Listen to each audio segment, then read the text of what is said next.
Greetings, Mavericks and new viewers.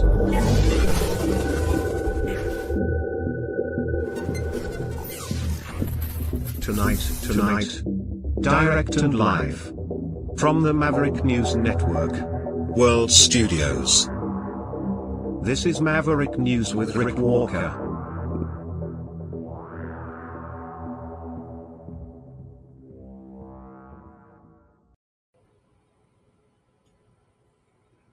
I'm alive. I went to the post office, to the post office box, to the, what do they call them? Super boxes. Got my mail. I'm going to show you what I got. I'm going to show you what I was thinking of while I was en route to the super box. So that'll be a treat. You're not going to want to miss it. Special delivery from Donald Trump. Tariffs. Also, he's got a package in a couple of nuclear subs that he can deliver to Russia. So he has sent those to strategic locations in response to the saber rattling that we've been seeing and hearing from the Russian side. I'm not exactly sure what prompted this, because this rhetoric is really not that new. It's been going on for quite a while. I talked about it last night, right? It's like nobody really has been paying attention.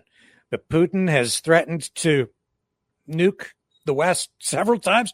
He's talked multiple times about using tactical nukes in Ukraine. It's like nobody's taking it seriously. But now Trump has deployed nuclear subs, and it's barely making headlines in the West. How scared should we be? Well, you can weigh in on the conversation tonight a little bit if you'd like, because we'll probably have time to go to the phones. It's Open Line Friday. And, of course, the thing that's really the number one top story in Canada, the tariffs. It's the Trump's chaos coming from his crazy tariff war with Canada. And it's being exploited for political purposes in Canada, the U.S. taking note of it. I don't know how much the American people are really paying attention to what is happening on the Canadian side of the border. Probably not much, even though we have some clips tonight to share with you from some of the major U.S. networks. Oh, yeah, and Ghislaine Maxwell transferred to a club-fed facility where doing hard time, well, no, just doing time. And it sounds like it's a pretty cushy lifestyle. We'll bring you some of the details on that tonight, too. So a lot of stuff going on. Plus, the beginning of the end. That's the title of tonight's Maverick MidKnight Matinee movie. So stay with me. We'll come back on the other side. We'll start digging into today's top news stories. We'll go to the phones, and we will transition into tonight's cinematic feature on Maverick MidKnight Matinee. But first, this.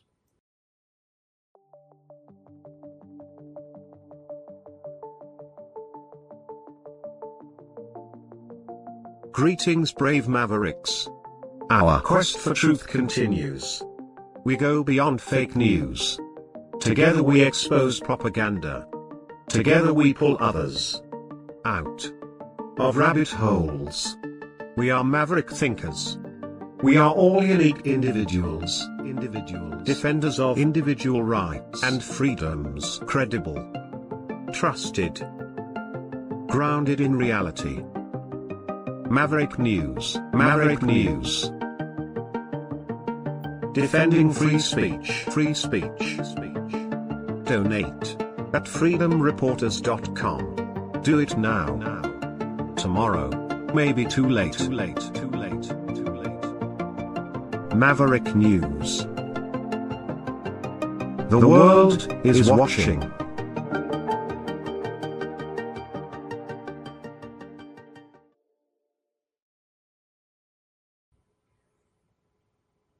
Okay, so first up, tariff war, trade war, Canada, USA.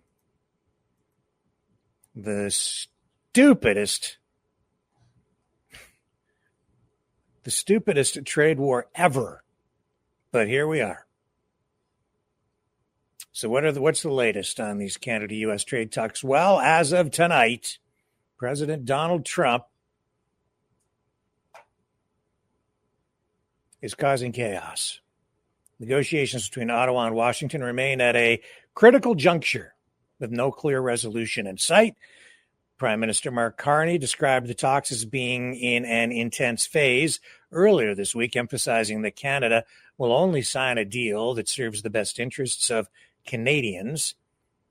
However, President Trump has signaled skepticism about reaching an agreement, suggesting the U.S. might simply impose this 35% tariff on Canadian goods that don't comply with the United States Mexico-Canada Agreement, or CUSMA, C-U-S-M-A. These tariffs are set to take effect today. And it looks like they're going to significantly impact Canadian exports like steel, aluminum, and automobiles. I thought tonight I would do something a little bit different and just take a look at what some of the smaller mainstream media is doing with this story. So I took a look at CH Television out of Hamilton and came across this report. I thought I would just share this with you to give you just sort of, more of I think that station is maybe a little more neutral on this. Canada is now dealing with 35% tariffs on goods not covered by CUSMA after U.S. President Donald Trump followed through on a threat to increase duties if Ottawa didn't make a trade deal. Many countries, like those in the European Union, Japan, and the UK, struck a deal with the U.S. ahead of Trump's August 1st deadline. But it's been a different story for Canada, one of the U.S.'s top trading partners. So what makes Canada different from the other countries the States has trade deals with? To start, Prime Minister Mark Carney was voted in with the belief that he is the best person to take on Trump and his trade war. But the Trump administration has been difficult to deal with. It seems as if the goalposts keep getting pushed farther to what suits Trump on any given day. Political strategist Charles Bird says Carney has not failed in his negotiations with Trump. I don't think this could be called a failure for Carney. I think of Premier Ford's recent words for the Prime Minister, which were along the lines of "don't give in." There's no doubt that it's a difficult situation for any Canadian government to be in, and it's also the reason why Prime Minister Carney was elected earlier this year. He is perceived as the best person to deal with what is largely an existential threat on the part of President Trump and the Americans. Bird added that Carney getting the best deal possible for Canada will take time. But it appears Canada is experiencing some success during the ongoing negotiations, as many of our exports to the United States are not affected by tariffs. This is largely thanks to the Canada-US-Mexico trade agreement. And so at the end of the day, Canada is still paying a very, very low amount in terms of tariffs to the United States as a result of this agreement being upheld. The focus now shifts to CUSMA, which is set to be renegotiated in 2026. Bird says this will be pivotal in terms of Canada's economic future and our trade relationship with the United States.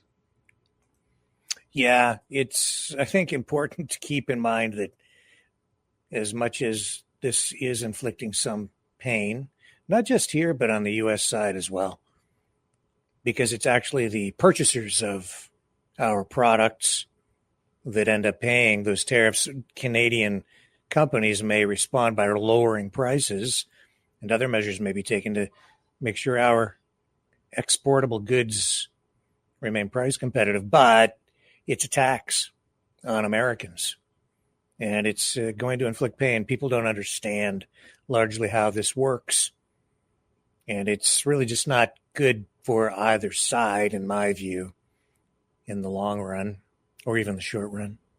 It's very chaotic and disruptive, and Trump can spin the numbers any way he wants. And Laura Trump can go on Fox News and talk about it all she wants, but the economic realities are as they are. It doesn't sound to me, though, from what I've been hearing today, that this is really entirely about trade. In fact, I think it has very little to do with trade. It's more about politics. Yeah, well, the Canadians have a responsibility here, too. You know, as much as Mexico had a responsibility to work with our country to secure the southern border, Canada, likewise, in the northern border, has the same responsibility. And as you've heard, they're not doing that job. I think we saw 74 pounds of fentanyl this fiscal year, which would kill almost 16 million people, that amount. That is, we can't have that in the United States. Overall, look, everything that this president is doing is strategic. The tariffs have brought in somewhere in the neighborhood of $150 billion for this country. You've seen trade agreements now with multiple countries. I think it will continue, but Canada's got to play ball, and they have to help us with that northern border. Yeah, well, Oh, my God.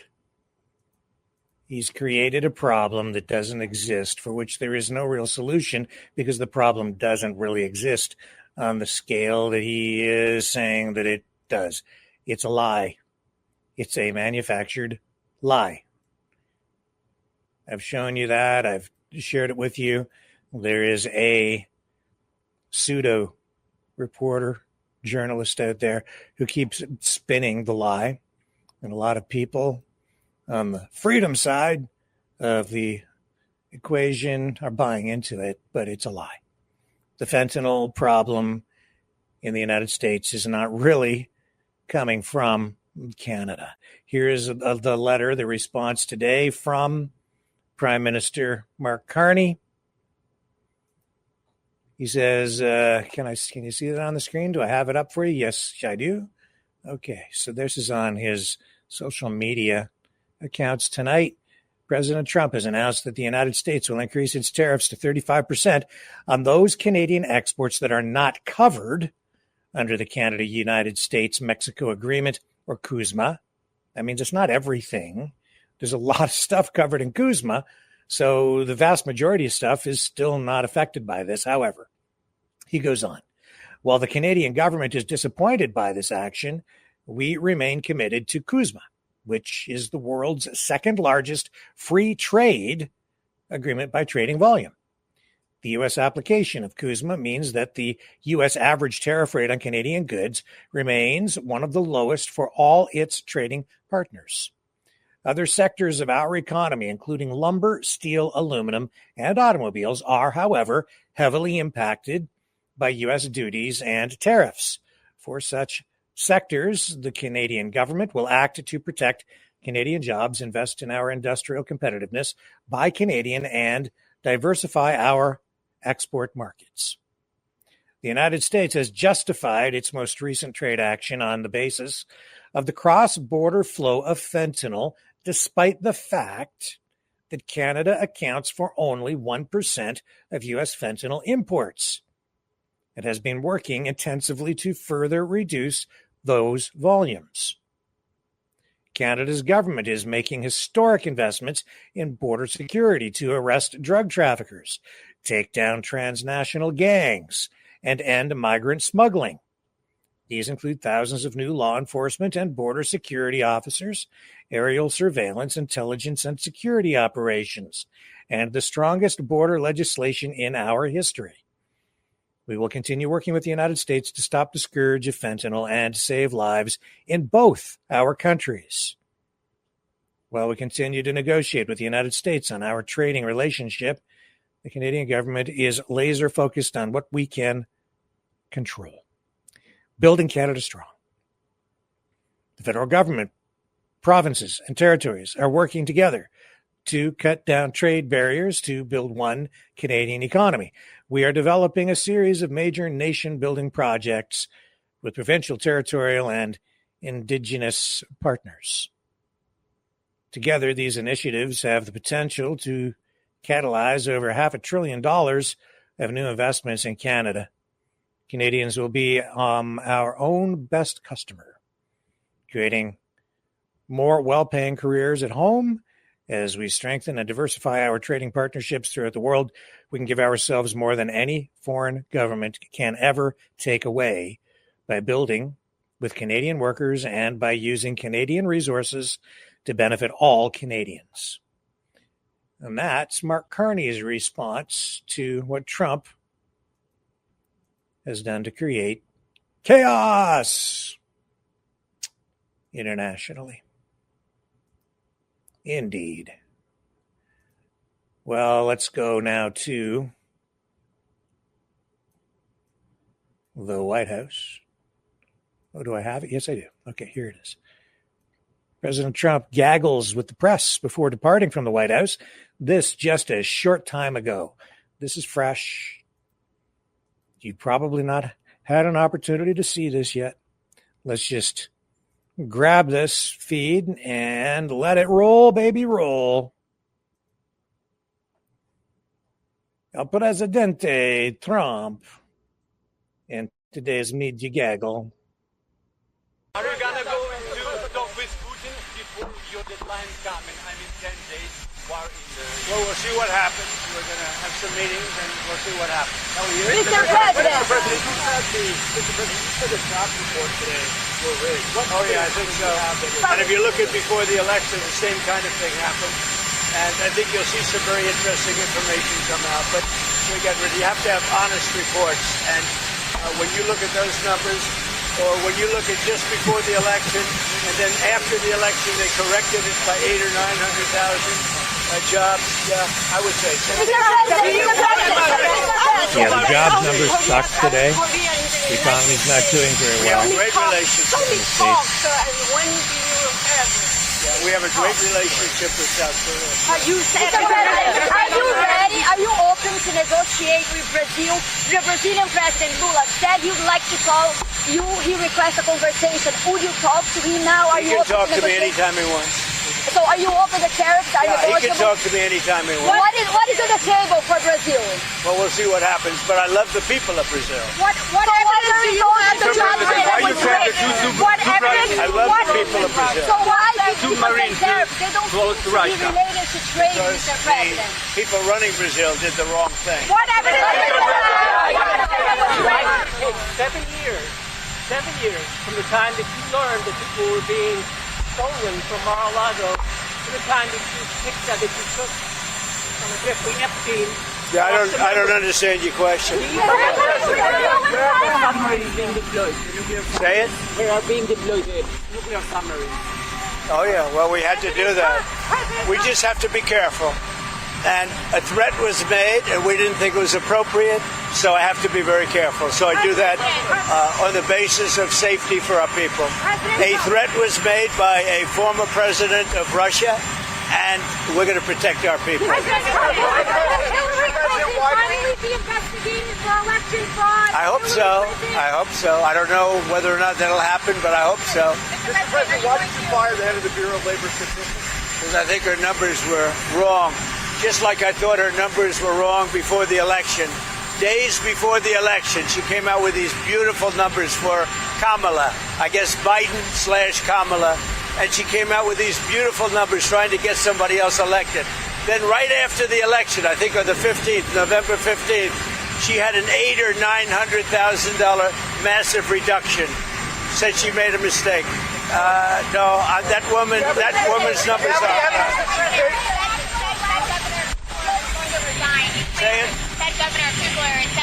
Yeah, one of the governors, as you know, of the Federal Reserve has just announced she's resigning. I understand it was over the fact that she disagreed with somebody from her party. She disagreed with Too Late. You know who Too Late is? Yeah. She disagreed with Too Late on the interest rate. So we'll see what happens. But we just found out that I have a open spot on the Federal Reserve Board. I'm very happy about that, John. And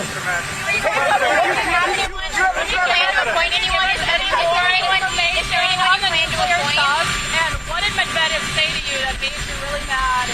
Well, you just have to read what he said. He was talking about nuclear. When you talk about nuclear, we have to be prepared, and we're totally prepared. Mr. President, on the monthly jobs report, going forward, why should anyone trust the numbers?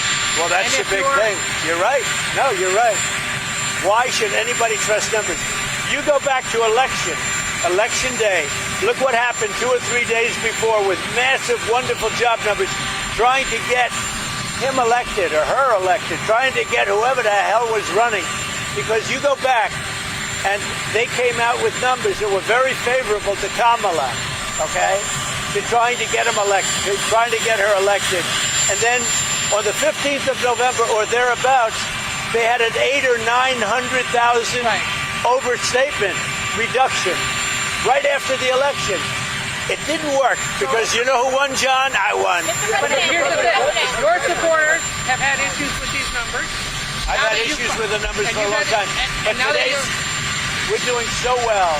I believe the numbers were phony, just like they were before the election. And there were other times. So you know what I did? I fired her. Right. And so you know what? I did the right thing. Who are you going to replace her with? If any government official going forward is presenting data or information you don't like, should they fear for their job? I've always had a problem with these numbers. You know, I was thinking about it this morning. Before the numbers that came out, I said, who is the person that does these numbers? And then they gave me stats about before the election. I had a similar problem. I mean, she gave out numbers that were so good for the Democrats. It was like unbelievable. And then right after the election, she corrected those numbers with, I think, almost 900,000 corrections. I think nobody had ever seen anything like it. Well, today she did the same thing with the 253,000, whatever the number was. No. We need people that we can trust. I mean, your question is a very good one. We need people we can trust. What about Switzerland? What would you like to see from Switzerland? You know who you plan to replace her with? I've got about 3 very good. I have a lot of good candidates.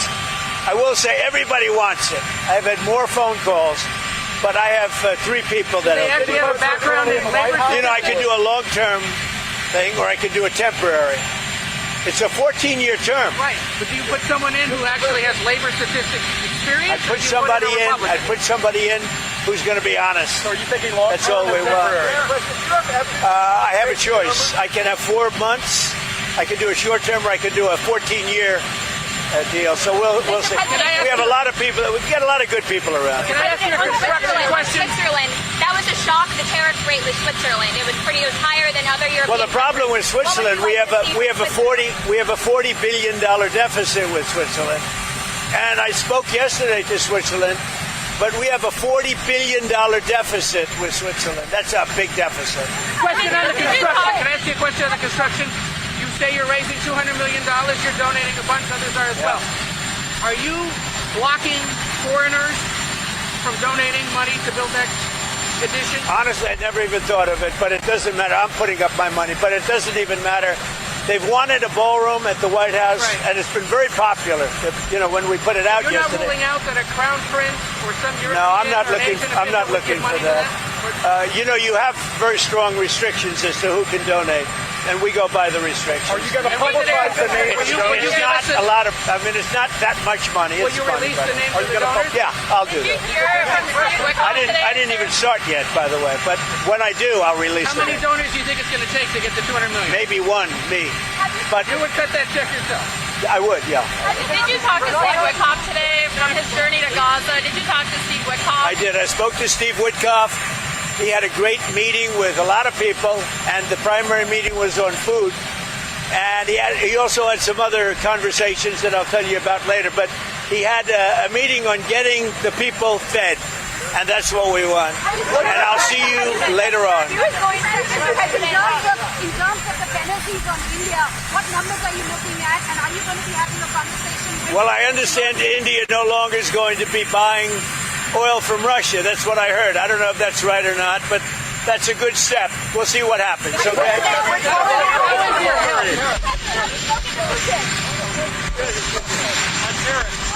Treasury is taking in so much money right now.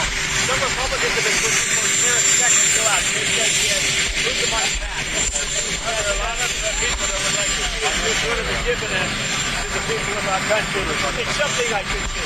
How much would be? I also want to pay off debt, but there's a possibility I do a dividend.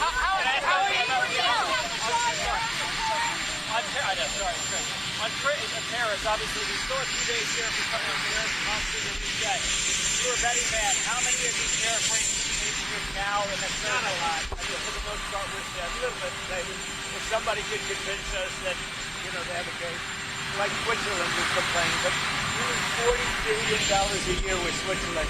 We had to do that. See what the Canadians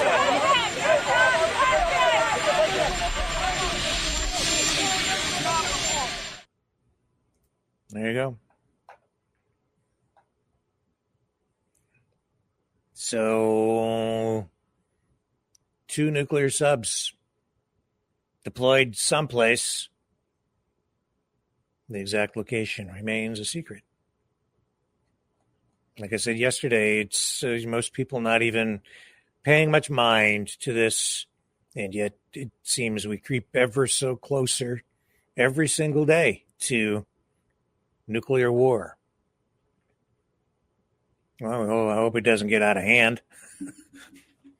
Is it out of hand now? It seems like it. Wasn't Trump supposed to make everything more peaceful and calm everything down? It seems like it's spiraling out of control to me. But try and remain optimistic, I guess.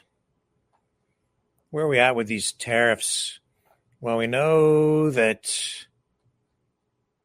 we have, what's Trump doing here? So 25% on imports, including 10% on energy products. So this was months before taking office in January. He announced that he would lay sweeping tariffs on U.S. imports from Canada. Is that right? No. Hang on. I'm just reading this here. I'm just checking some other sites to see if I can find the latest on where the tariffs are.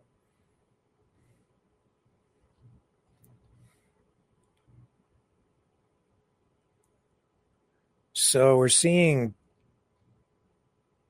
25% on automobiles and parts. I'm not sure if this is accurate, so let me just, doesn't make sense to me, these numbers. Let me check over here.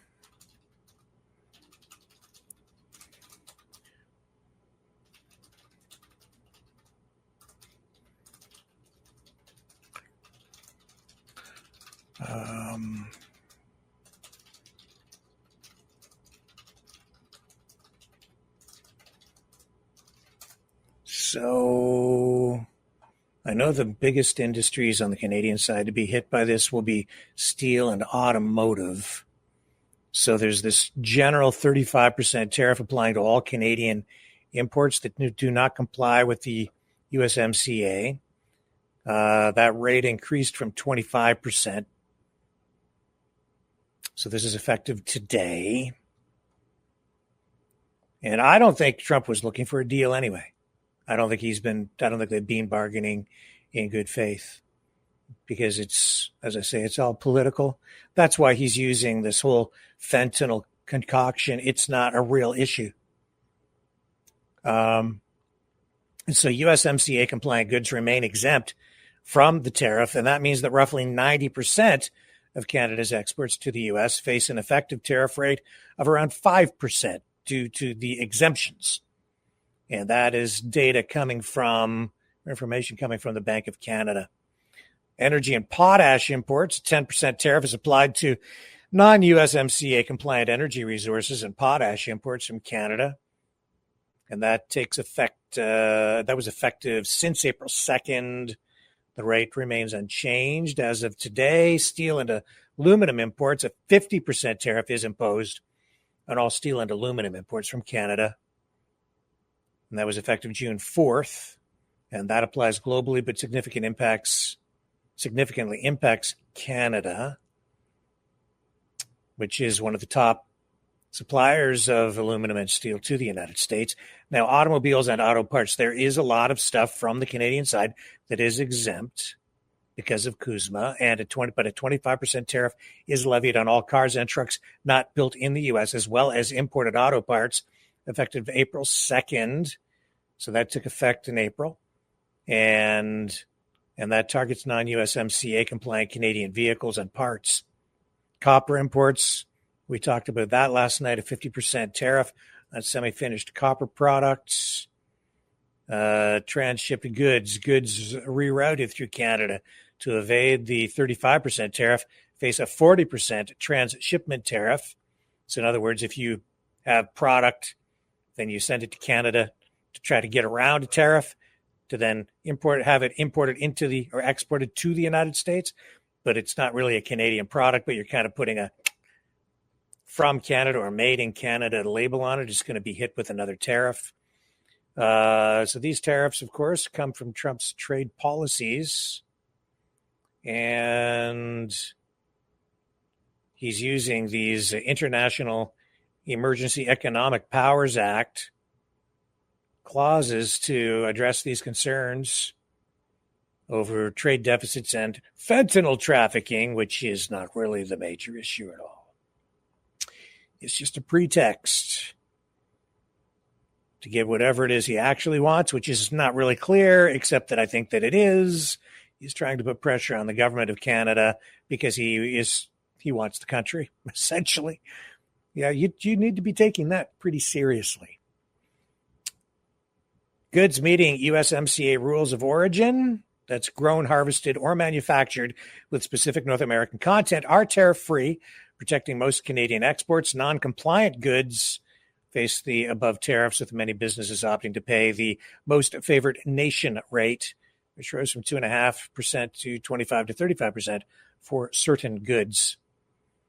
The tariffs apply to $256 billion of Canadian imports. And we have ongoing negotiations. Although I'm seeing headlines tonight suggesting the Canadian negotiating team might walk away from the table.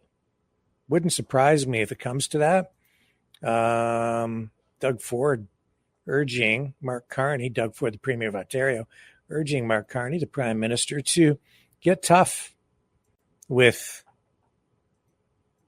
Donald Trump and his U.S. negotiation team. Just want to show you this. Here it is. U.S. products subject to Canadian import tariffs. So this is about the ostriches, because it's not about the ostriches. What do I mean by that? It's about live poultry. It's about supply management, farming, agribusiness. That's one of the big things here. And these are things that Canada has said are basically off limits. They're not negotiating in public, of course, so you're not getting a lot of the details on this, if in fact very little information on where Canada really is at on this stuff. But this is about the dairy industry, poultry, industries like that. And there are many other issues as well, but I'm just highlighting this because this is the CTV page tonight, news page. And as you see down here at the bottom, it says U.S. products subject to Canadian import tariffs. And this goes back to March 4th. This is when it was last updated here. But look, it's right up here, right front and center. Live poultry, live poultry, live poultry. Meat and edible offal of the poultry of heading. Meat and edible offal of the poultry of heading is poultry. It's first on the list. This is what I'm getting at. This whole thing with these stupid ostriches. It's about supply management, farms, Canadian tariffs, which remain in place for the poultry industry, for agribusiness, for the dairy industry of 258%, I think, for poultry on the Canadian side. So U.S. producers of chickens, it's not really cost effective for them to sell into Canada because we have tariffs of 258% on U.S. poultry, chicken. So we don't buy it. People don't like it here anyway, but it's because it's so expensive to bring it in. It's just the tariffs, the Canadian side. And that is to protect small Canadian farming operations. And you're seeing this change in the way that they deal with the bird flu. I'm just trying to show you that when it comes to politics and economics, sometimes quite often, it's not what you're seeing on the surface. These issues are not really about the things that they're fighting about like the ostriches. It's got nothing to do really with ostriches. More so, it has to do with the chickens, poultry. The government response to bird flu, managing the disease, whether they vaccinate or don't vaccinate. That's really, I think, what is the bigger issue. And whether the U.S. will have access to the Canadian market, trying to bring, I mean, you're all worried about globalism, right? And foreign control over our industries, foreign control over our institutions, our government institutions, foreign control over our healthcare, foreign control over our food supply, foreign control over whether you get the jab or you don't get the jab, or whether they jab a chicken or they don't jab a chicken. That's exactly what is going on out there in BC. It's a foreign government, the United States government, trying to exert its political influence to get a different outcome, to get a change in our policies to bring Canada into alignment with what they're going to be doing, or are doing already on the U.S. side. And that's what these trade negotiations are partly about, largely about. Integrating the economies, which are already heavily integrated, but giving the United States even more influence and control over the Canadian economy and even Canadian sovereignty. And yet the people who are worried about foreign influence are all out there, a lot of them, cheering this on, getting the opposite outcome they hope of what they say they actually want. Their minds are flipped upside down. Nothing is as it seems to be in the world of politics. Let me take a little break. Going to queue a couple of things up. We'll be right back. Don't go away.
Maverick News.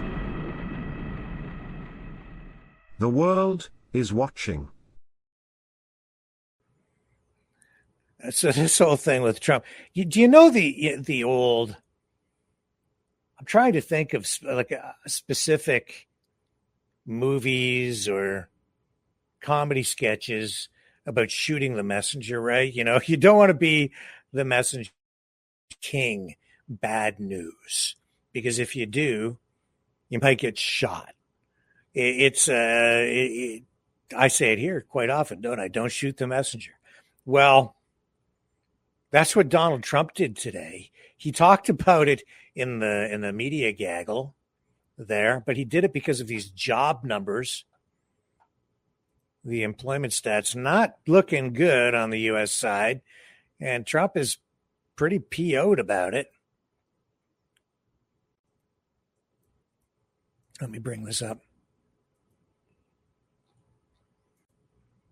Okay, listen to this. It was weaker than expected. But the real news is there were all these massive downward revisions for both May and June. May, originally, the government said the economy added 144,000. Now, 19,000. That is a major revision. This is the biggest revisions we've seen since COVID. June was originally at 147. Now it's just at 14,000. You can see it on that bar chart there. June was the worst since December of 2020. I just talked to Joe Bruce-Willis. He's the chief economist over at RSM, and he said this report that we just got, when you look at the July numbers and the revisions, he says this is the worst major economic report we've gotten since the end of the pandemic era. That was weaker than expected.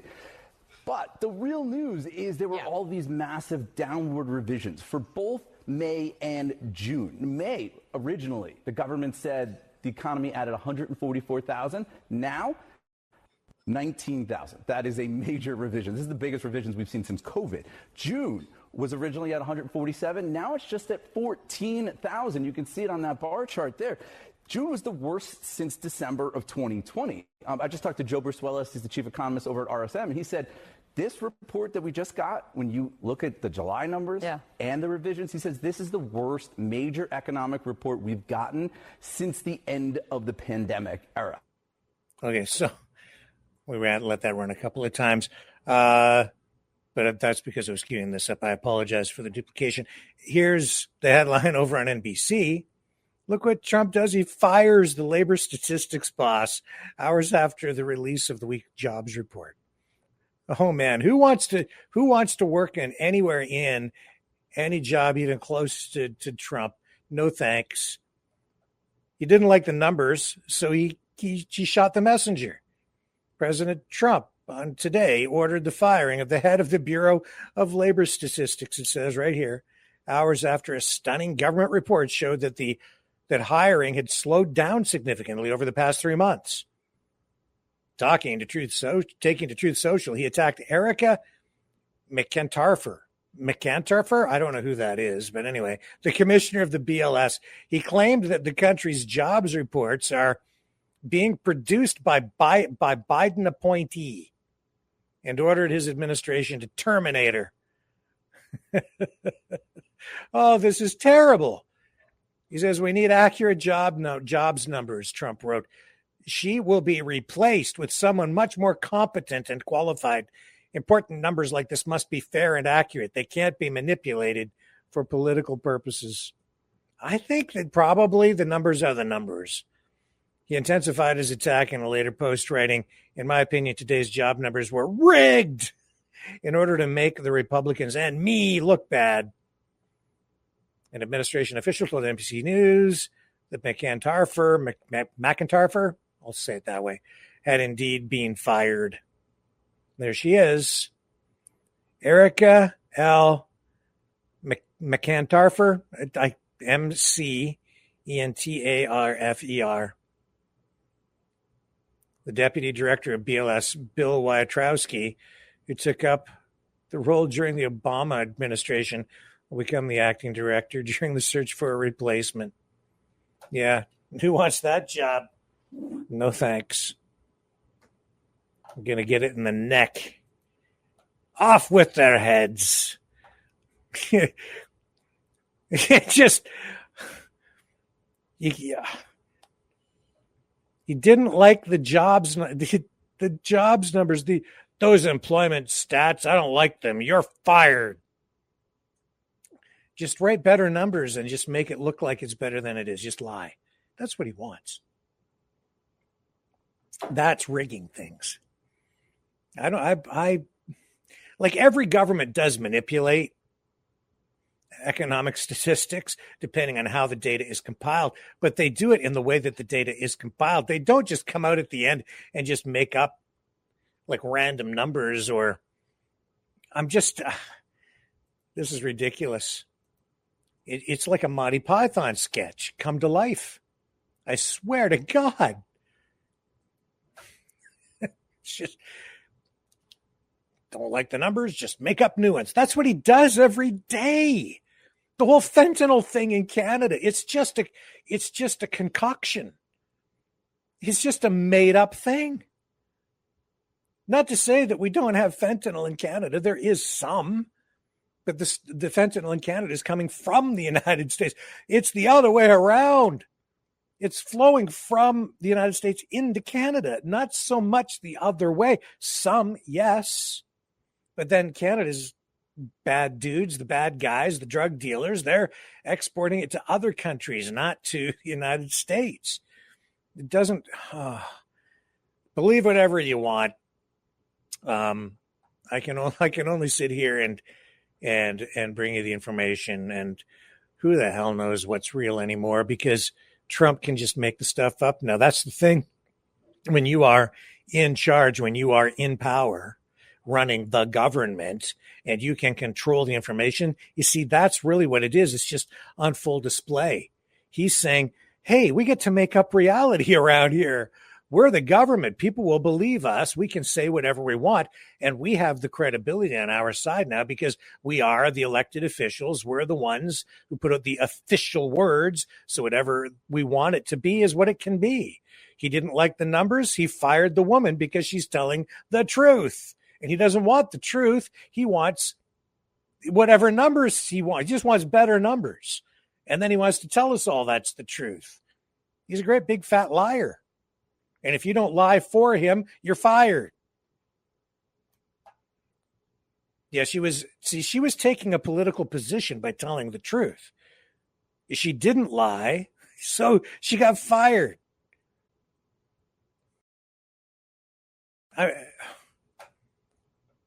Even the numbers about like subsidizing Canada and the blah, blah, blah. It's all crap. This whole thing, everything about everything right now, it's all a web of lies. It's terrible. It's just awful. Hang on, I'm going to come back.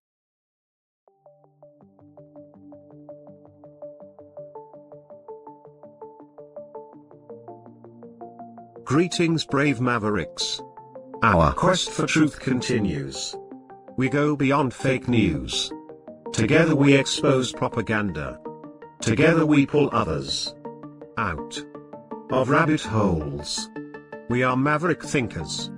We are all unique individuals, defenders of individual rights and freedoms, credible, trusted, grounded in reality. Maverick News, Maverick News. Defending free speech, free speech. Donate at freedomreporters.com. Do it now. Tomorrow may be too late. Maverick News. The world is watching.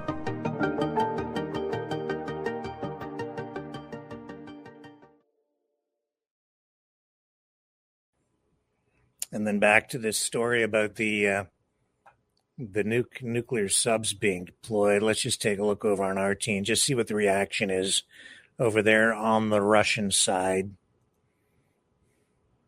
Here it is right here. Trump deploys nuclear subs in response to Medvedev tweet.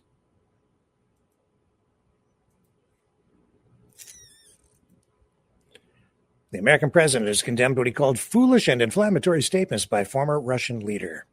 U.S. President Donald Trump said on Friday that he has ordered 2 nuclear submarines to move close to Russia, citing social media comments by former Russian President Dmitry Medvedev.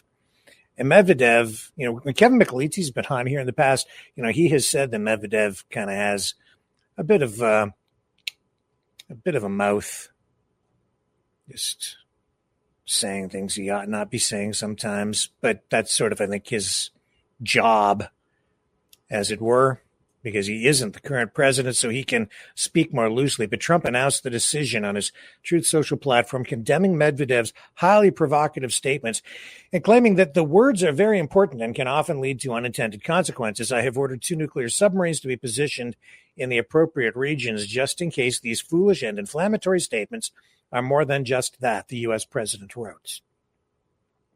Trump has lately been locked in a bitter war of words on social media with Medvedev, who currently serves as deputy chairman of the Russian Security Council.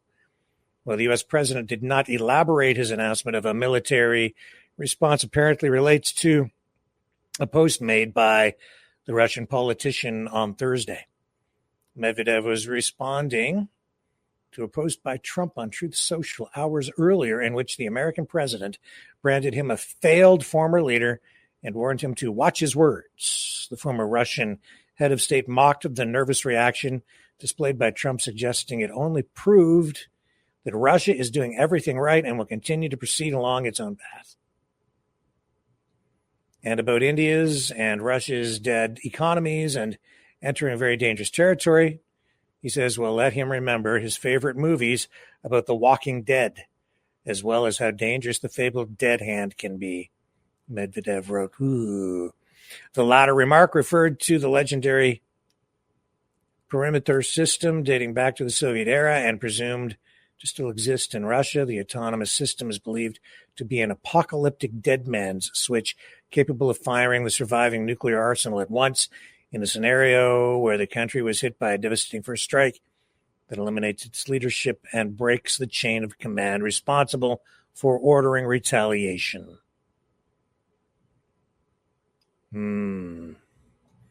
Not good. Lots of comments down here. Some people not taking it seriously. This guy's saying Trump deploys nuclear subs. That sounds like Trumpian hot air and bluster. Other comments. Trump has no common sense, a malignant personality, and nuclear weapons. What could go wrong? Bathysphere says he's 80 years old. I'll bet that he is getting his own dose of senility. By the end of his term, he'll probably be as incoherent as Joe Biden was. The Tal Shiar says we won't survive to see the end of his term. I hope that's not true.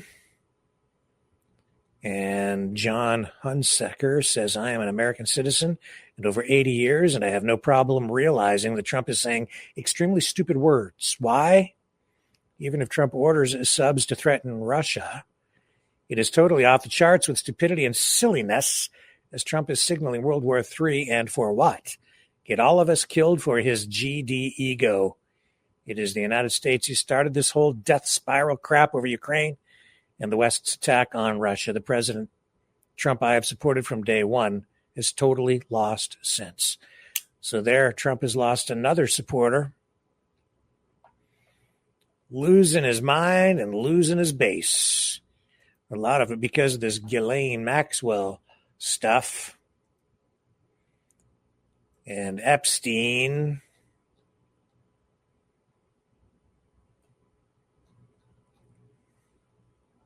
And tonight we're seeing that Ghislaine Maxwell, the convicted associate of Jeffrey Epstein, has been quietly transferred from a federal prison in Florida to a minimum security facility in Texas. This has sparked controversy and questions about her case. The Federal Bureau of Prisons confirmed today, and not many people talking about this, but you're hearing it here. I'm aware of it. There are a few others kind of touching on this now, but I am surprised it's not getting more play. FBI confirming that Maxwell is now at Federal Prison Camp Bryan, located near Austin, Texas. This move comes just a week after Maxwell met with Deputy Attorney General Todd Blanche in Tallahassee, Florida, to discuss the Epstein investigation. Her attorney confirmed the transfer, but has declined to comment. So far, no comment to us or anybody else on the reasons behind it. Maxwell is serving a 20-year sentence for sex trafficking and related crimes, had been at FCI Tallahassee, which is a low-security prison, since July of 2022.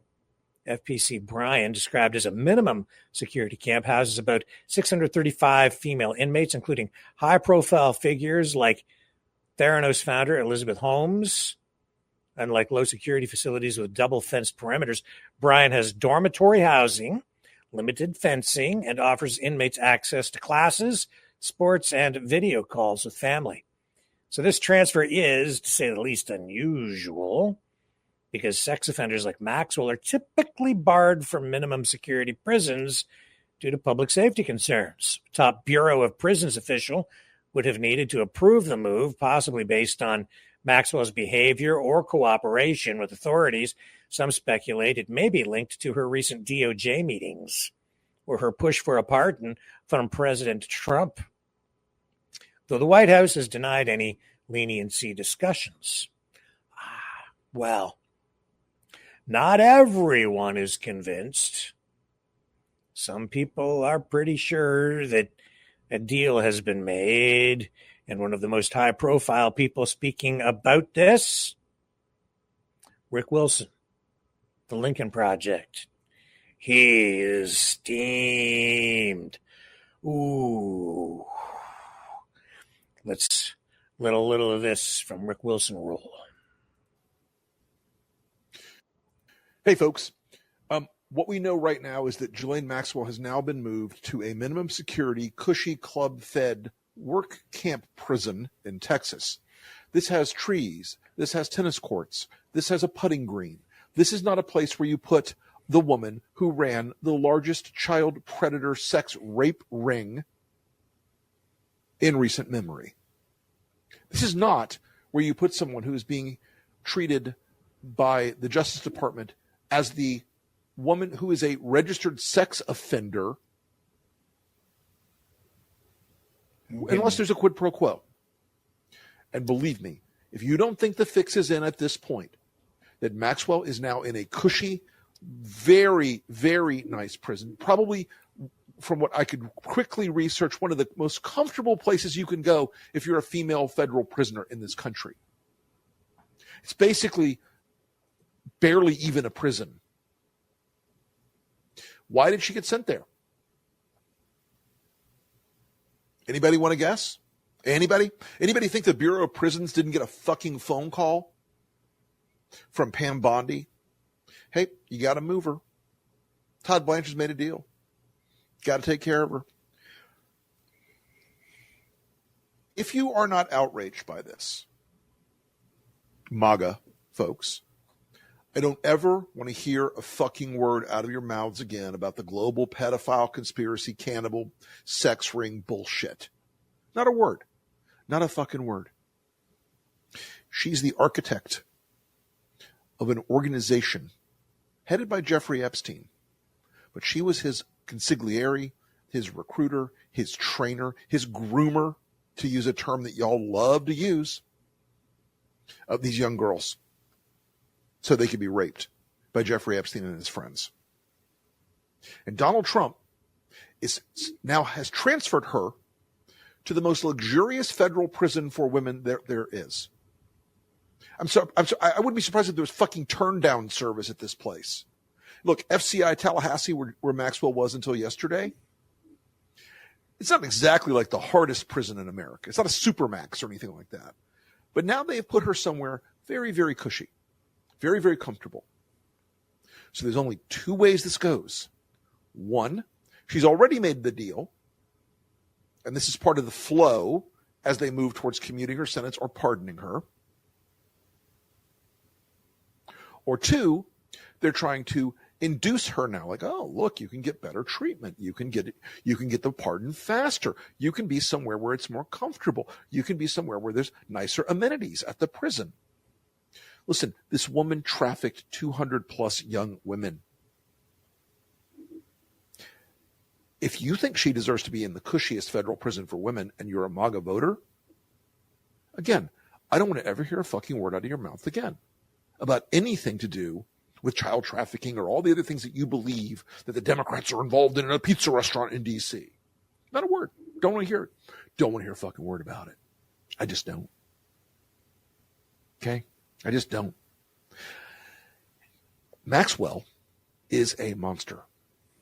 She has twice been found guilty of perjury, and anything that comes out of her mouth now as a result of this crooked deal with the Trump administration, with Todd Blanche and Pam Bondi and Donald Trump and Kash Patel and Dan Bongino, all of whom are in the loop on this, I promise you.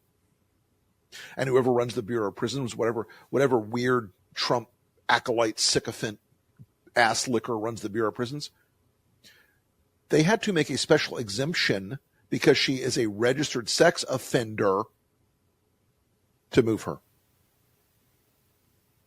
Now, look, if you're a reporter in Washington, I know you're like, oh, well, the Trump administration will never tell us anything.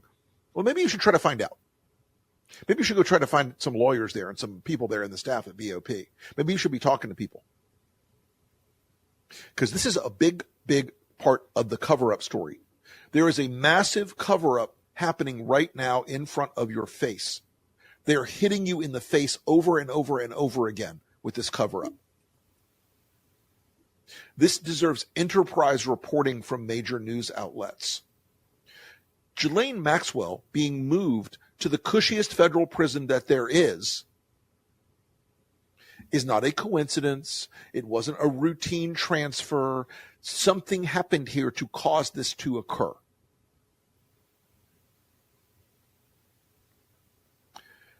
That something started when Todd Blanche, who is close friends with Ghislaine Maxwell's attorney, met with her in Tallahassee last week. Seems like a freaking year ago, but okay. Met with her last week in Tallahassee. They sat down, and either they cut the deal or they got to the outlines of a deal. Because this is clearly either an inducement or a reward for Maxwell's cooperation with them. And again, let's be extraordinarily clear. Not one iota of this is about justice for the victims of Epstein and Maxwell. This is about covering Donald Trump's ass politically. This is about protecting Donald Trump from consequence and accountability for his relationship, his friendship, his dealings with Jeffrey Epstein, his close friend, the man who he only broke up with over a real estate deal. He did not break up with Jeffrey Epstein over the fact that he, quote unquote, stole Virginia Giuffre from him. He broke up with Epstein because he fucked him on a real estate deal.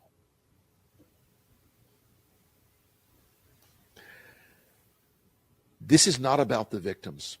Nothing she could say will help heal those women and those girls that were raped by Jeffrey Epstein and by Ghislaine Maxwell herself and by the powerful men that now the DOJ is protecting. And I'm going to tell you, if you don't think that the extraordinary effort they're going through in the Department of Justice right now does not implicate Donald Trump in this matter, you are living in a dream world.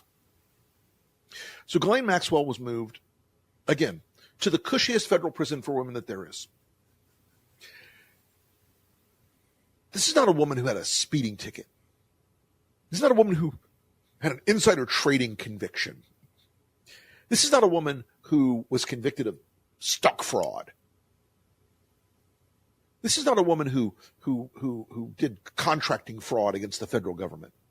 This is the woman who engineered the recruitment, the training, the trafficking, the abuse of young women for Jeffrey Epstein's pedophile rape ring. This is the woman who has perjured herself twice and been convicted of it twice. This is a woman who is a registered sexual offender. This is a woman who has, at the orders of Donald John Trump, the 47th president of the United States, been moved to a cushy federal correctional facility. If you're not thinking about this as a citizen, as a reporter, as a human being, as a father or a mother, or a grandfather or a grandmother, as an absolute outrage and an insult to not only the justice system in this country, but most particularly to the victims of Epstein and Maxwell and their friends, I pray you will reconsider your predicates and rethink your life. Because this should outrage you. This should piss you off. This should piss you off like very little else could piss you off. These people are protecting Trump. Pam Bondi, Todd Blanche, Dan Bongino, Kash Patel, Susie Wiles. They are engineering this cover-up every minute of this day. They're trying to throw all the garbage out there. They're trying to throw all the bullshit other investigations out there. It's all to distract you from the fact that Donald Trump has made a deal, once again, with the woman who was at the center of Jeffrey Epstein's pedophile rape ring. I don't want to hear it, MAGA. All of you, I don't want to hear a fucking word ever again.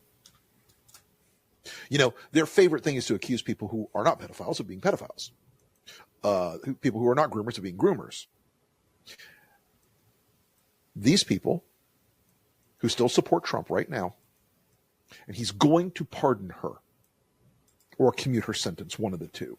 Same story. So that she will lie for him. So that she will say, oh, Donald Trump was never there. I never saw Donald Trump. No, what? He barely knew Jeffrey. If you don't think this is coming,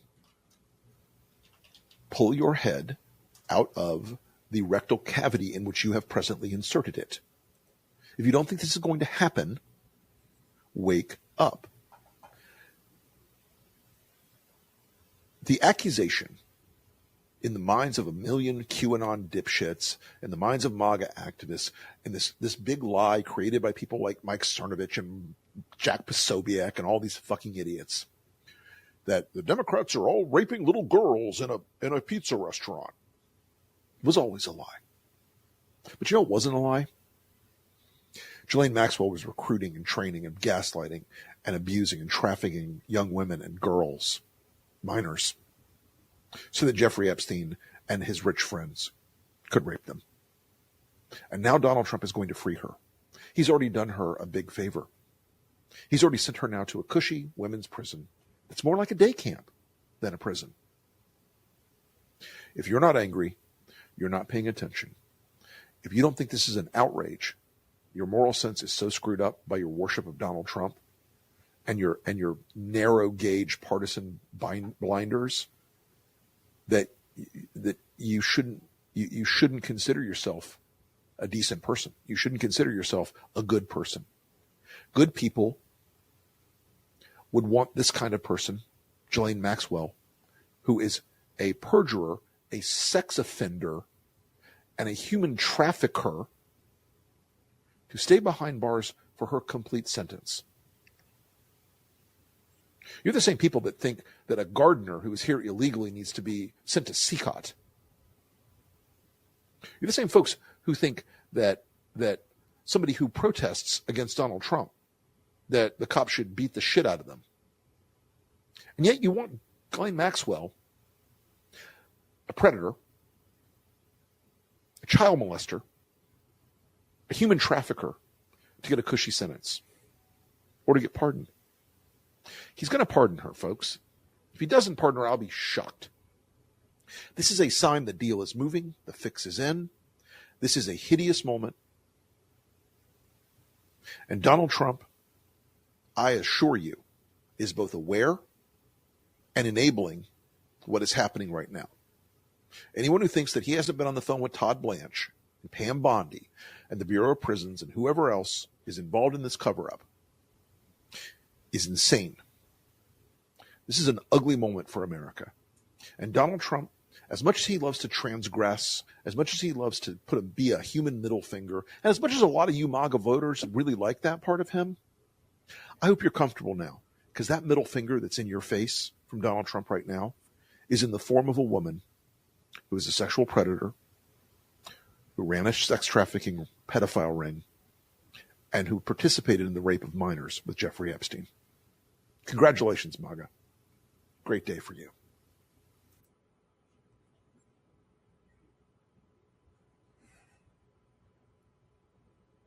And now this.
and also Donald Trump. Coincidence? Just dumb luck. Right?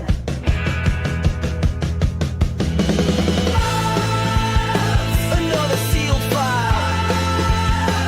That crocodile smile. We did our best, says the DOJ, while the truth just fades away. Another news spin.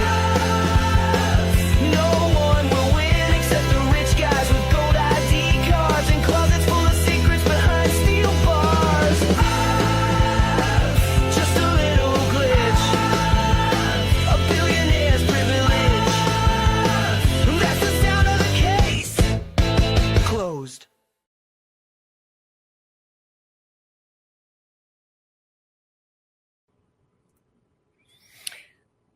So I went to the mailbox today. Now, I was warned by a couple of people that they sent me things in the mail. Well, the way things have been going lately, I thought it might go down something like this. This is what came to mind when I received these messages from people saying, I sent you something in the mail. And I was like, I even responded. I said, okay, I'll get my hazmat and bomb disposal suits out and head off to the super box to pick up my package. About 7 o'clock last night, police say workers there saw a man dropping off a package with the latex gloves on. After that, he threw the gloves out and took off. Police called out the bomb squad, but it didn't find any explosives. Officers are still looking for the man who dropped off that package. So that's what I was thinking of as I was on my way to the super box. We have a community box. They don't have door-to-door delivery in our neighborhood here anymore. I don't even know if they do anyway. I think in rural areas maybe, but that's what I was like, holy crap, man. These, I better be really careful. If I find white powder in my mailbox, or if I turn the key and the whole neighborhood goes up in a cloud of smoke, you'll know why. But anyway, I went there and Johnny from Toronto, he sent me a package. Thank you, John. And I appreciate your donation, John. And as always, thank you very much for that. And then this kills me. And then I always know when Isabel sends me something because it comes in a bright package. And I carefully opened it. And then this is beautiful. So she sent me this. And yet, what's it say there? It says, and yet despite the look on my face, you are still talking? Oh,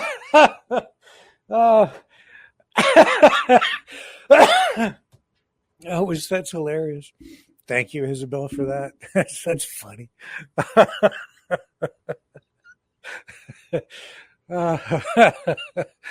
Yeah.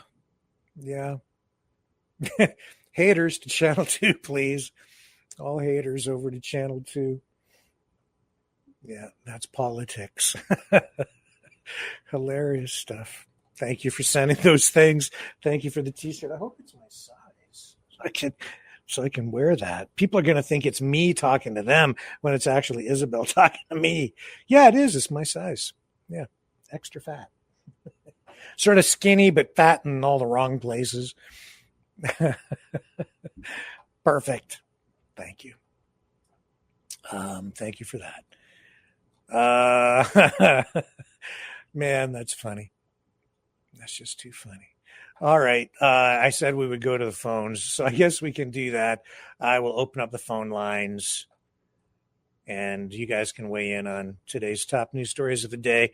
I don't want to spend too much time on the phones tonight, I don't think, because I do want to get to this cult classic, Beginning of the End, which I think is going to be fun for everyone to watch this evening. But if you want to call in, now's the time. I may hang up on you. It depends on who calls. and what you're going to say, because my tolerance level is diminished these days quite a bit. Okay, Mavericks, it's call-in time. Join the conversation. Call 1-647-734-4220. Then enter the PIN number 860-075-764, followed by the pound sign.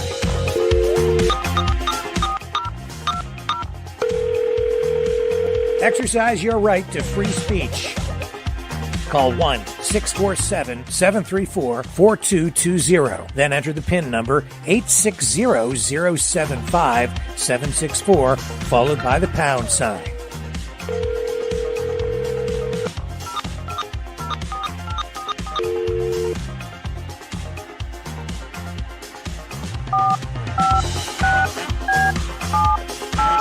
Call 1-647-734-4220. Then enter the PIN number 860-075-764, followed by the pound sign. Maverick News. Call now. The world is watching and listening to you. Okay. So phone lines are open. I'll put the number up on the screen. Also, I just wanted to mention something else. I've had a bunch of people corresponding with me over the past few days, trying to get me to run stories, do this, run this, connect to this, run this feed, do these things. I get people doing it all day, all the time. And I was a little short with somebody today because hang on, we've got our first caller up, but just hang with me for a moment while I finish this little soliloquy. I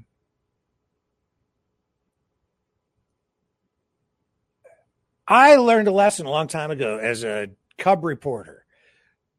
I was a very young reporter. And there was a Sunday morning news magazine program that we ran on our TV station at the time. I say ours, didn't belong to me. I worked there. I wanted to do a story. It doesn't matter what the story was. It was an entertainment bit, and it was a Sunday morning program. And I took it to the guy who was in charge of the program. It was a show. And it was very, well watched for a Sunday morning program, but it was all feature stuff, right? And longer form, mini documentary, 5-minute pieces. And I said I wanted to do this story. It was about movies and entertainment. And he didn't want it. He didn't want the story. Well, I went back to him over the course of a month, like 3 times, trying to convince him to let me do this story. And he just kept saying no. And finally, the last time, he got a little steamed with me. And rightly so. It was his program. He was responsible for it. He was responsible for the editorial content. And he ultimately said, no, I just don't want to do it. And in hindsight, I should have left it alone after the first time. But no, I was young and brash, and I was like, I want to do this story.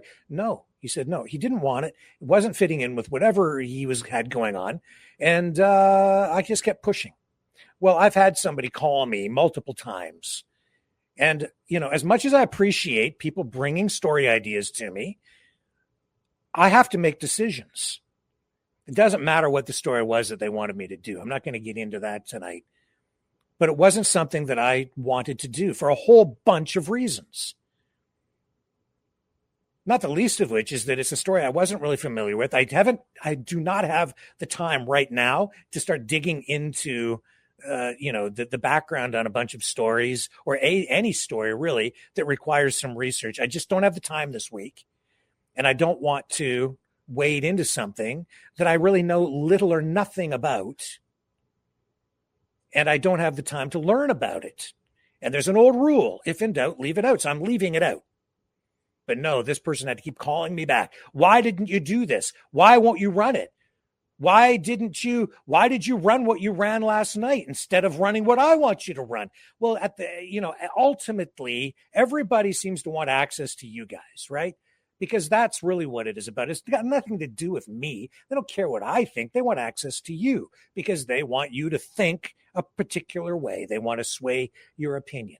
Well, I work for you. I am responsible for you. I serve you. I serve the public. I serve the best interests of the public in the best way that I can. And that is really the bottom line. And then, I'm hearing, I don't want to hear about Trump and Epstein anymore. Hey, man, don't take it up with me. Take it up with the world, because that's the news.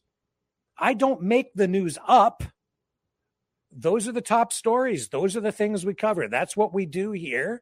Yeah, I have to make editorial decisions, and it's sometimes I do a lot of stories I'd rather not talk about. Sometimes I talk about things I am happy to be talking about. I just am saying all of this because I just need people to understand that when you send me material, you're one of many people who think that your story is the most important and that I should be running it because it's so important, and it is to you. But I have a whole bunch of other people as well who send me material every day. They send me videos. They send me articles. I have to consume all of this, sift through it all, and decide what to run, what not to run. I'm the assignment editor. I'm one guy, and you guys. And we work together, but ultimately I'm responsible. I have to make these decisions and decide. I have to curate whatever is going to run. And I'm just saying, I appreciate the input. I just hope that you can understand and respect that decisions have to be made. And at a certain point, if you don't like what the decision is, and you've come back and you've appealed it, and then you've appealed it again, at a certain point, I'm just going to say what I said today because I said so. And it just comes down to that. So it doesn't bloody well matter at this point. You can call me 5 times, and after the third time, then the answer is like definitely going to be no, regardless of the circumstances, because it just gets to a point where it's like, no, leave me alone. I don't want you to leave me alone. Don't take it that way. It's just, I have to make decisions. I'm sorry if it doesn't sit well with you, and I'm sorry if you don't want to hear about Trump and Epstein, but if that is what needs to be discussed, then that's what we discuss. And I don't always like where things go either. It's just the way that it is. That's the world of news. And there's more news going on every day than I can actually cover. A lot of stories sometimes I have queued up that I'm about to talk about, and then we just run out of time. That's why you'll find sometimes I tee things up in the headlines, and then we don't even get to the story in the course of like a 2-hour or 3-hour program because of me going on rants like this, I guess. Let's go to our first caller of the evening. Let me bring this up on the screen. And almost there. Here we go. All right. Who's on the line with us? Well, you good old dragon, as always. Hey, all. How are you, sir? Well, excited and always good. Well, it's a turning point in our history, as you can say, right? World War III probably almost at our doors. Wow. No, not almost. We have been involved in World War III. It's just a different kind of war, a kind of war we've never seen before. But yeah, it is escalating. And yeah, you're quite right. It's reaching a new point, a pivot point, I think, at this juncture, because these nuclear subs being deployed, very alarming. Man, I think we should be concerned, but in any event, it is also a turning point today, Dragon, because I received your first Substack link. Tell the people about your Substack. I put the link also in the chat over on Rumble Channel 1. And so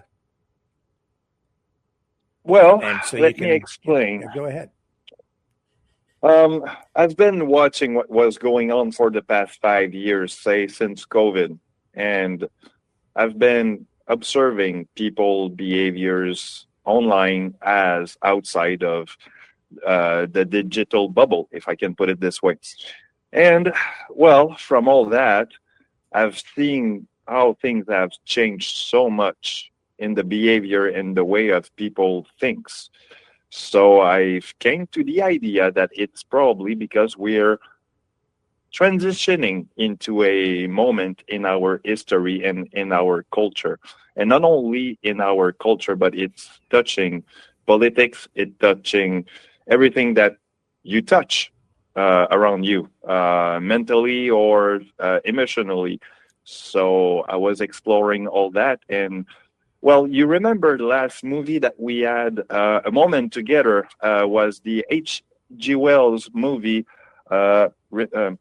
Please remind me the name or the title of the movie again. Things to Come. Things to Come. Yes. Yeah. So if you do remember, you see basically how that population went to a 1940 population to a technocrat population. But if you look at the word technocracy, what does it mean? It means that we are integrated physically to technology, like basically what is Neuralink today. But we are not there yet because it's still just, well, it's just a form of experiment. So we're not yet with that. But our phones and device are an extension of our mind.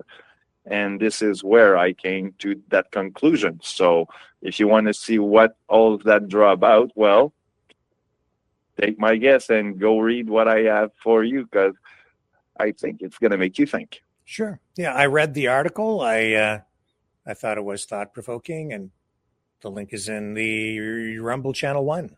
So you people can click on that and go subscribe to Dragon's new Substack. So he's going to be writing more, I guess. And yeah, well, it's a start of an experimentation and exploration into that philosophy. So yeah, I will do more. And the next one, I think I'm going to explore more how it is basically changing our politics, which we are at a bureaucrat sort of, well, we were at a bureaucrat sort of system of politics, right? Mm-hmm. So now we are turning into that technological thing, because basically what is happening is that you got social media that is making your decision for you.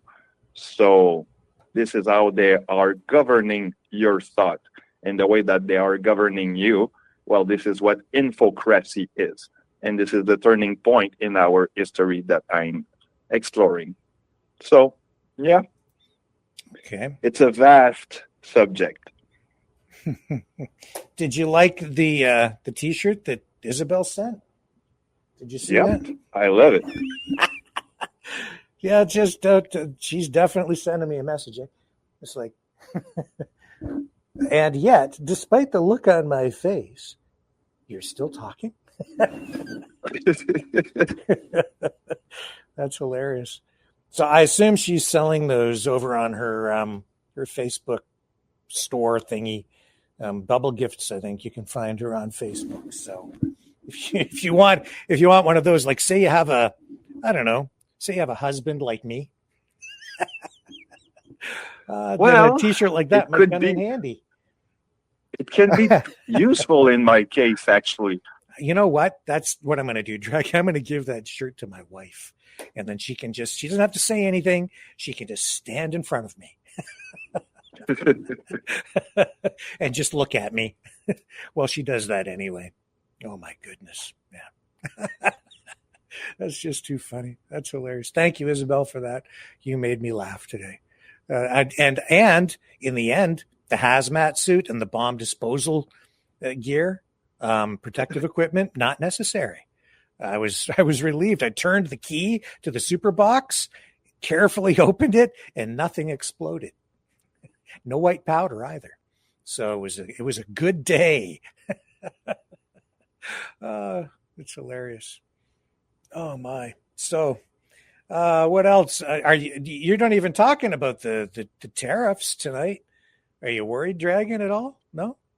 Well, am I worried? I was already worried because I knew that economically it was just giving us headaches, but now it's going to be a double dose of Advils, I think. So I don't know where we're going with that, but I think it's a crisis. Yeah, I don't know. I'm not that worried about it because so much is already exempted through CUSMA. I'm a little concerned about the auto industry, but also, at the same time, I was looking at Automotive News Canada today. Let me see if I can find this for you. I believe I have I should have it here. Some headlines from Automotive News Canada.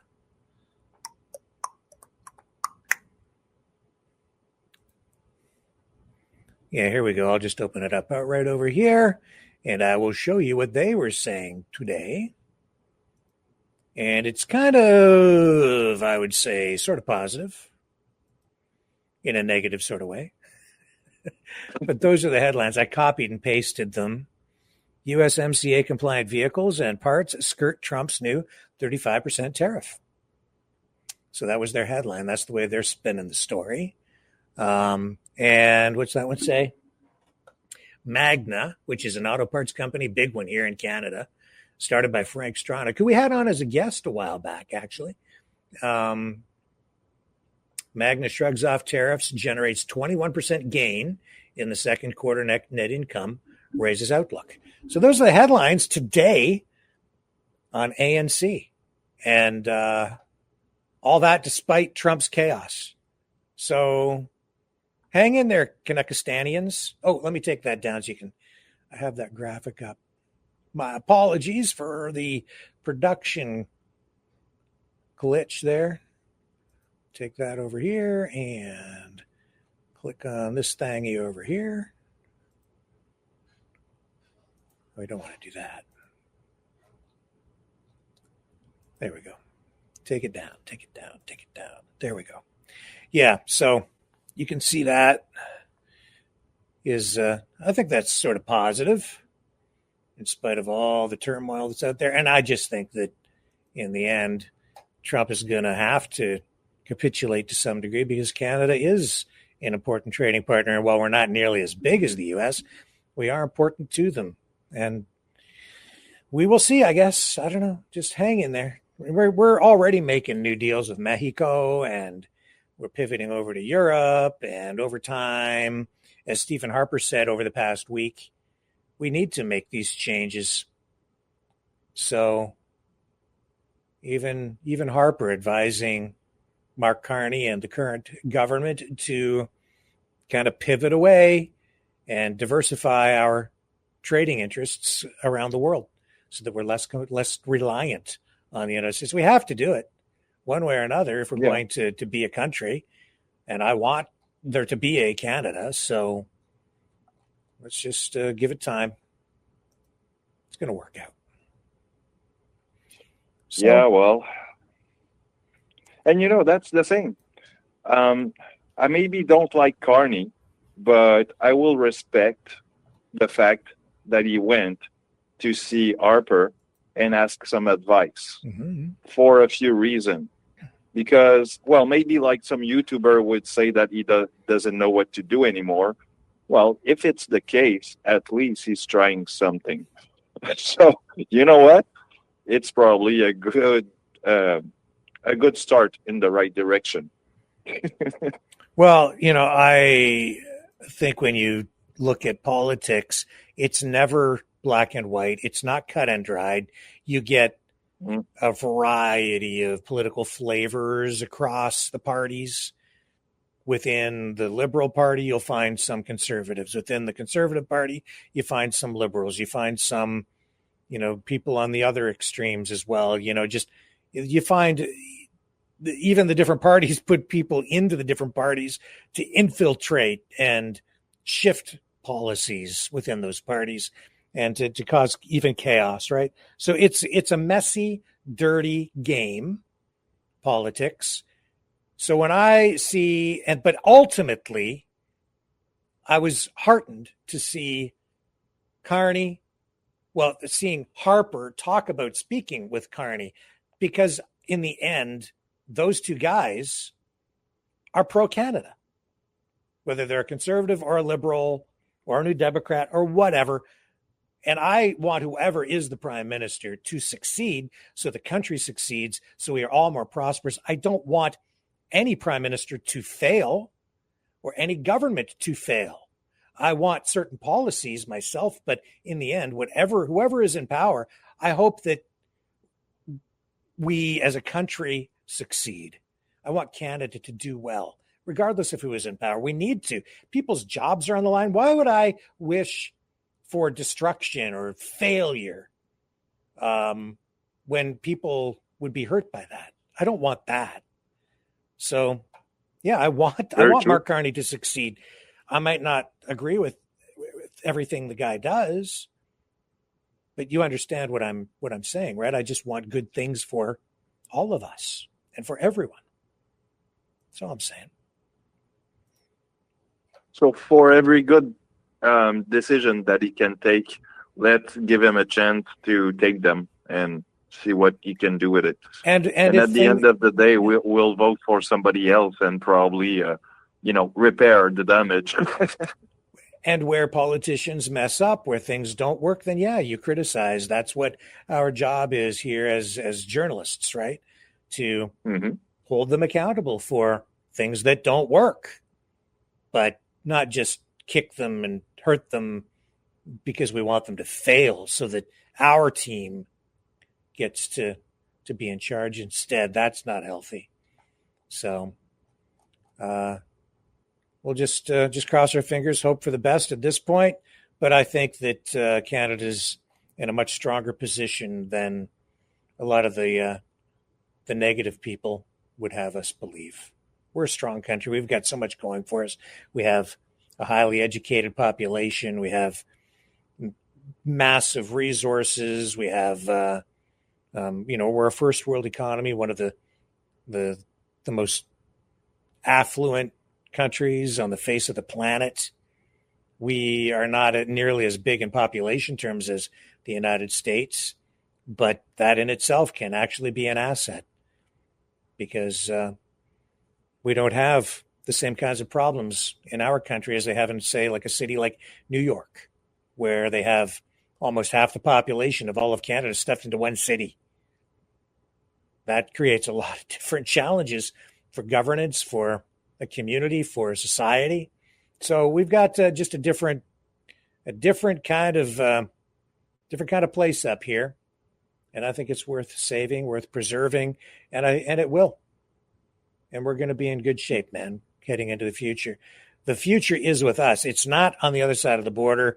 They've gone way too negative, way too dark. They're pulling in. They're shrinking. The United States now, by choice, because of the choices made by Donald Trump and MAGA and the people around him, Donald Trump 2.0, I did not realize that they were going to pull back and take this contractionary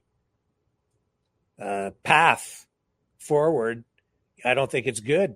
You're seeing the result. It's destabilizing the entire world, and potentially even leading to war. As much as Trump has been saying he's going to be a president of peace, what's going on tonight? You have more instability in the Middle East. You have the war in Ukraine still ongoing with no end in sight. You have now nuclear submarines being deployed to strategic locations somewhere off the coast of Russia because of inflammatory comments made, which is really nothing new. Why is Trump focusing on this now? I'm very concerned because why? Maybe it's because he's got all this heat on him over the Epstein files that he wants to, shift the attention away. So what better way to do that than through some sort of conflict or concerns about nuclear war, or maybe even taking over a country as a 51st state, focusing attention on these kinds of chaotic things.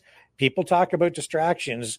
Trump is not immune to problems and is not immune and is, I don't think he's above at all twisting things around and coming up with political distractions. In fact, he makes stuff up all the time, as we've seen. So numbers don't get, if you don't, I can't believe he did that today. He fired this person because he didn't like the job stats. It's like literally taking a message to the king. He doesn't like it, so he just says, kill him. It's just, It's ridiculous. I didn't like the jester joke, so kill him and give me a new jester. Oh my God. He literally fired the woman because the job numbers weren't favorable for him. No, I think they're probably accurate based on the methodology used. And she's just, now she's on the unemployment line. Thanks, TJT. Yeah, sorry. I noticed tonight Johnny in the chat there saying that Trump's lost his support. I get it, man. I get it. I've been there for a while, in case you haven't noticed. This guy is ridiculous. Absolutely ridiculous. I'm editorializing now, just so you're aware. Anyway, you know what? Yeah, go ahead. Yeah. It makes me think of what happened to Justin Trudeau while, just before COVID and right after COVID. Same thing. All the reputation went down like a slow down. Yeah, well. Downward spiral. Except we haven't seen the last of that guy. I told everybody Trudeau's not going away. He's going away, but he's going to come back, and you're seeing it already. He made headlines there 2 days ago by hanging out with Katy Perry. He's political royalty in Canada. That guy is definitely coming back. And they said today that I saw another headline saying that Trudeau may not be dating Katy Perry, but whether he is or he isn't, it's good for both of their brands. See, it's all about public image, man. Entertainment. And that's the other thing I'm finding. These times, they are so strange. Everything is like surreal. It's made up. It's all theater. It's people say fake news. It's like fake reality. Trump is making stuff up. He's literally making stuff up. And because you're in charge, you're in the government, you get to generate or create the reality for people. If you say something as this is the official line on this, if they lie, people will still believe it because it's coming from an authority, right? Yep. That's what he was saying to the woman over the jobs numbers today. It's like, no, I didn't want that. That's not what I wanted. You're fired. Get somebody in there who will give us different numbers. But the numbers don't lie. Donald Trump does. That's why she got fired. That's the old saying. Well, that's what I explain on my Substack. Actually, it's part of the infocracy system. You can manipulate the message or the news, and from there, you manipulate the mind of the people and right. the emotion and whatnot. Yeah, and with the most powerful information medium ever developed by mankind and at the disposal now of the technocrats and the wealthiest of the wealthy, like Elon Musk. They're manipulating public opinion, swaying elections. It's an information war, and they have control. So beware, folks. Dragon is quite right. The technocracy is upon us. Our minds. Yeah, well, and there's a battle this is where there's the transition between the two. Yeah. But we are at the transition before technocracy, and this is where I come with infocracy. Yeah, that's right. Well, listen, because it's time now to transition over into our movie of the night. Ooh, there's movie time. There's Isabel's shirt again. And yet, despite the look on my face, you're still talking? That's funny. Yeah. I am. But that's my job. I'm supposed to sit here and talk. And that's why I need my hazmat suit when I go to the mailbox. But but it all worked out okay in the end. I'm fine. And the neighborhood didn't get blown to smithereens either. So we're going to live to tell the tale. Science fiction. Up next, cult classic coming up. It's the beginning of the end is the movie from 1957 tonight, Dragon. So with that being said, I am going to throw it over to you for a final thought, and then we're going to run our closing musical interlude, and then we'll come back with Maverick Midnight Matinee on the other side. So what are you thinking tonight? Give us your final thoughts. Well, if you enjoy some bit of anthropology and psychology, well, go enjoy my little Substack. The first random thing that I came up with, I think, is good, and it's not random because there's a lot of observation for the last 2 years. So I hope it's gonna make you think a lot about what's going on and probably realize where we at. Because I think, well, I would say that it's probably a turning point in our history that is almost like the Roman Empire when it did turn to Christianism to a certain point. We're close to that same switch in that era. So plus the technology that we have. All right. Well, someone said to me that there's a lot of fighting going on over on Rumble Channel 2, where all the haters hang out, the haters channel. I didn't realize that what we've done there is we've now created, I think, the most toxic, the most hateful, the darkest, the most evil chat in all of social media on Rumble Channel 2. Anyway, I'm just joking around. With that, so, okay, we're going to wrap up. And don't go away. I have to jump off YouTube, by the way, everybody, because YouTube doesn't like it when we do these Maverick Midnight Matinees. But we will be on Rumble and all the other channels on the other side. The movie tonight is Beginning of the End.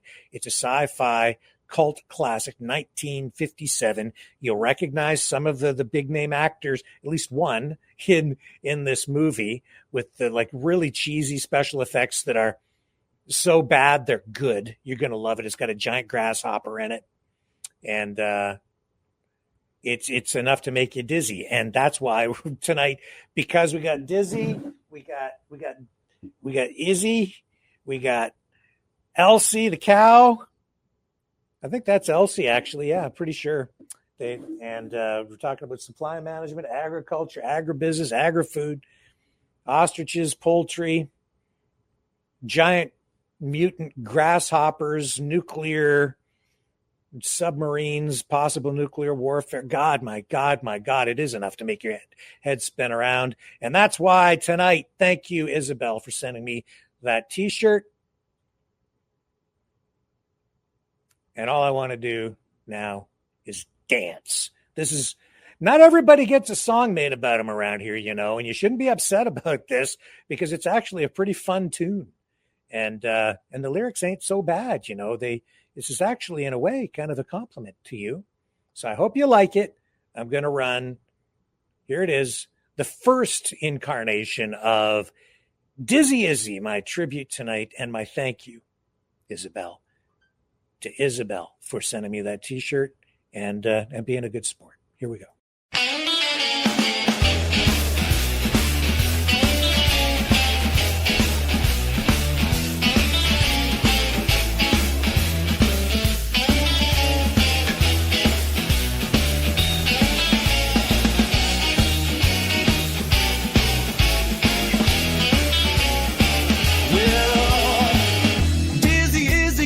Spinning round, she shakes me up and throws me down.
is you are controlling my mind.